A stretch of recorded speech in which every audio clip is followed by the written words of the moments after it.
అందరికీ షలో praise the lord వందనాలు. Grace gospel ministries వారి అనుదిన వాక్యదానంలో ఈరోజు నిర్గమకాండము 24వ అధ్యాయము 3వ వచనం. మోషే వచ్చి 50 మాటలన్నిటినీ విధులన్నిటినీ ప్రజలతో వివరించి చెప్పాను. ప్రజలందరూ 50 చెప్పిన మాటలన్నిటి ప్రకారము చేయుదమని ఏక శబ్దముతో ఉత్తరమిచ్చింది. ప్రియమైన సహోదరి సహోదరులారా, మరి బోధకుడు లేకుంటే పాస్టర్ లేకుంటే సహోదరుడు చెప్పినటువంటి మాటలను మనం విశ్వసించి నమ్మకం ఉంచి 50 వాక్యము అంగీకరించి మనము ఏకకంఠముతో మనం ఒప్పుకోవాలి.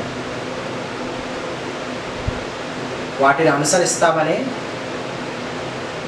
మనము ఒప్పుకొని వాటి ప్రకారంగా జీవించినట్లయితే ఆయన మన జీవితంలో చేసేటువంటి క్రియలను, పనులను, అద్భుతములను మనకు తెలియజేస్తూ మనకు మార్గ నిర్దేశము చేస్తూ ముందుకు నడిపిస్తాడు. మరి ఆ విధముగా నడిపిస్తున్నట్టు ఇక్కడ ఈ అధ్యాయంలో మనం చూస్తూ ఉన్నాం. ఈ అధ్యాయంలో మొదటి వచనములో చూసినట్లయితే యావే మోషేతో ఇట్లనను, నీవును అహరోనును నాదాబును అబీహును ఇజ్రాయేలీయుల పెద్దలలో 70 మంది హషేము యొద్దకు ఎక్కి వచ్చి దూరమున సాగిలపడి. ఇప్పటివరకు మనము మోషే అహరోనులు ఆ సియోను పర్వతం మీద ఉండి ఆ ఆజ్ఞలను తీసుకొని వాటిని తిరిగి ప్రజలకు వివరించినట్లుగా మనం ఇక్కడ చూస్తూ ఉన్నాం. ఈ అధ్యాయంలో 70 మంది పెద్దలను ఏర్పాటు చేసుకొని వారిని ఊతవేటు దూరములో ఉండి సాగిలపడమని మరి సూచించినట్లుగా ఇక్కడ చూస్తూ ఉన్నాం. మోషే మాత్రము 50ను సమీపింపవలెను, వారు సమీపింపకూడదు, ప్రజలు అతనితో ఎక్కి రాకూడదు. మోషే వచ్చి 50 మాటలన్నిటి విధులన్నిటి ప్రజలతో వివరించి చెప్పాను. ప్రజలందరూ హషెం చెప్పిన మాటలన్నిటి ప్రకారం చేసేదమని ఏక శబ్దముతో ఉత్తరమిచ్చారు.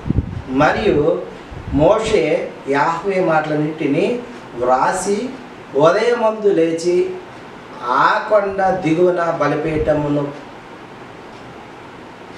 బలిపీఠమును స్తంభమును కట్టి ఇజ్రాయేలీయులో యవనస్తులను పంపగా వారు దహన బలులను అర్పించి హషేముకు సమాధాన బలులుగా కోడెలను వధించింది.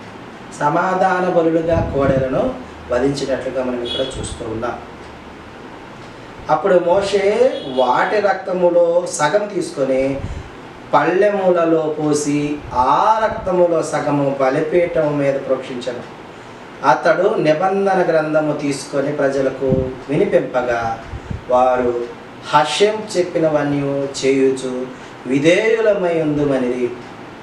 అప్పుడు మోషే రక్తమును తీసుకొని ప్రజల మీద ప్రోక్షించి, ఇదిగో ఈ సంగతులన్నిటి విషయమై హషేం మీతో చేసిన నిబంధన రక్తము ఇదే అని చెప్పాను. నిబంధనకు గుర్తుగా కోడెలను వధించినట్లుగా మనం ఇక్కడ చూస్తున్నాము. వాటి రక్తము ఉన్నట్లుగా ఇక్కడ చూస్తూ ఉన్నాం. అయితే ఈ కాలంలో కోడెల రక్తము లేదు, కానీ బలిపశువుల రక్తము కాదు, కానీ నిష్కలంకమైన నిర్దోషమైన మరి యెషువా వారి రక్తము వలన మనము ప్రోక్షింపబడి సకల పాపముల నుండి, శాపముల నుంచి విముక్తి పొంది మనము ఆయన యొక్క రాజ్యానికి సహవాసముగా చేయనట్లుగా మనల్ని చేసి ఉన్నాడు. కాబట్టి ఈ బలులు నైవేద్యములు మనం ఇప్పుడు అర్పింప అవసరం లేదు. ఇదిగో ఈ సంగతుల విషయమై హషేం మీతో చేసిన నిబంధన రక్తం ఇది అని చెప్పాను. తర్వాత మోషే అహరోను నాదాబు అబీహు ఇజ్రాయేలీయుల పెద్దలు 70 మంది ఎక్కిపోయి ఇజ్రాయేలీయుల హషేమును చూచిరి, యాహ్వేను చూచిరి. ఆయన పాదముల క్రింద నిగనిగలాడు నీలమయమైన వస్తువు వంటిదియు ఆకాశ మండలపు తేజోమయమై ఉండెను. ఆయన ఇజ్రాయేలులోని ప్రధానులకు ఏ హానియు చేయలేదు.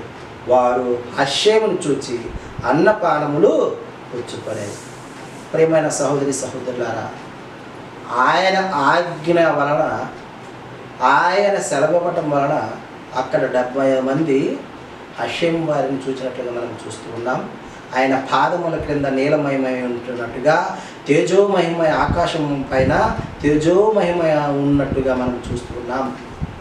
కాబట్టి ప్రియ దేవుని సంగమా, మనము హషేముని చూసి మనగలగాలంటే మనము ఆయన ప్రణాళికలో, ఆయన చిత్తానుసారంగా ఆయన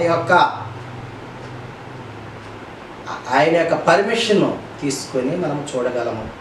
ఆయన సెలవు ఇయ్యక మనం ఏమీ చేయలేము కాబట్టి మరి హషేం వారు ఆయన ప్రణాళికలో మనల్ని కూడా చేర్చుకునేలాగున మనమందరము కూడా ఆయన ఏర్పాటు చేసిన మార్గములలో, విధులలో, నిబంధనలు మనమందరము కూడా నడిచి ఆయన మెప్పును, ఆయన నుంచి వచ్చే మేలును పొందుదుముగాక. ఆమేన్.